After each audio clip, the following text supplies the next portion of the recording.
Do you know the veil of ignorance? It is an abstract, hypothetical, social, mental thought experiment or instrument.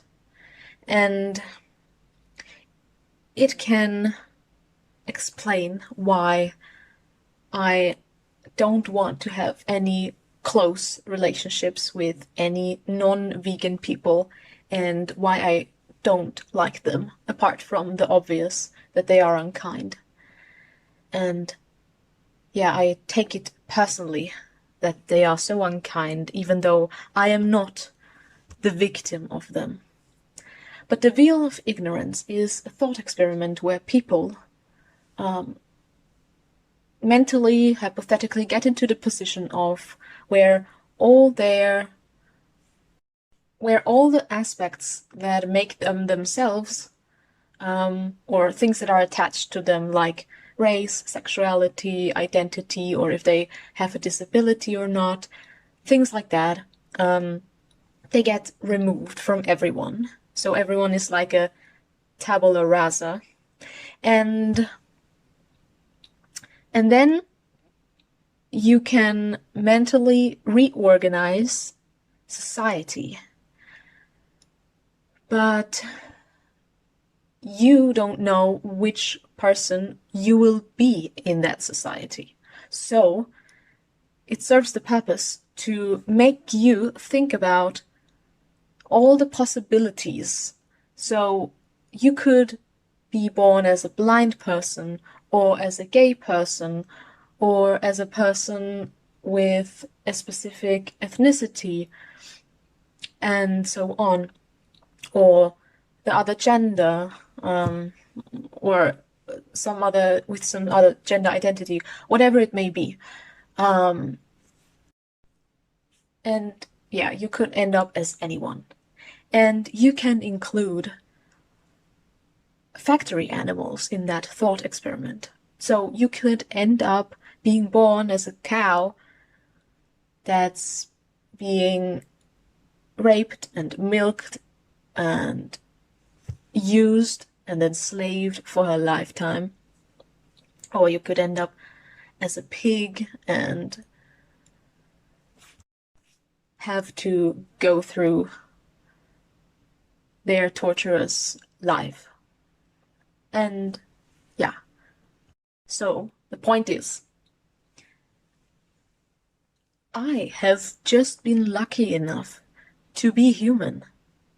And people who are not vegan and support animal cruelty are ignorant towards those animals. And some people claim that they are nice people and kind people, but yeah, maybe some may be kind, but only to humans and only certain humans. And if they happen to be kind to me, then I have just been lucky enough to not have been the pig that they ate for dinner, and not be the cow that was used to get the milk for their morning hot chocolate.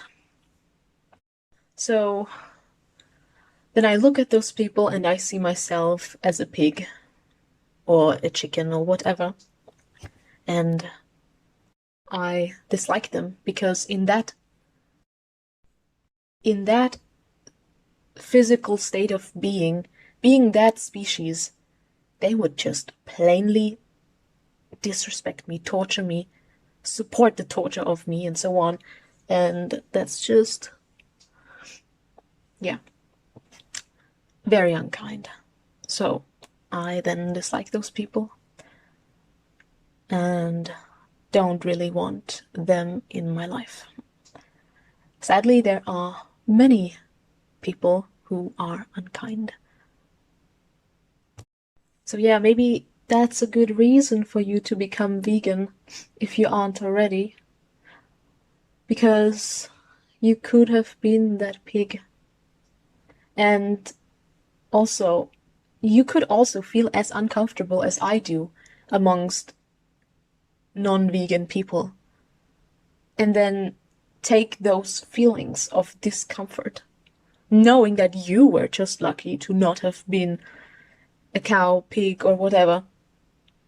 Take that emotion and use it as motivation to become vegan, because you're probably intelligent enough to understand it. You probably have already understood that it's the right thing to do. And you're not even doing anything good to the animals. You're just leaving them be. You're just not using them. You're just not supporting that cruelty. So it's neutral, even being vegan. And yeah, use that emotion as a motivation to push through the phases when it becomes hard to resist. But I promise you will get used to it and your brain will rewire. Your whole consumerism program of your brain will adapt to your new habits, and they will become they can become permanent habits, and then everything will be easy. I promise. I've been vegan for more than 5 years now, and when I go shopping or whenever I buy anything, I don't think about any other options than vegan options. So it's not, I don't even have to actively resist anymore because I don't even want those products anymore. It's like how you wouldn't buy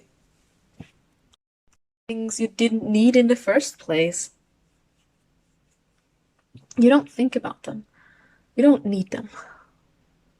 Okay, yeah, well, I hope you understood my argument. And yeah, thank you for listening.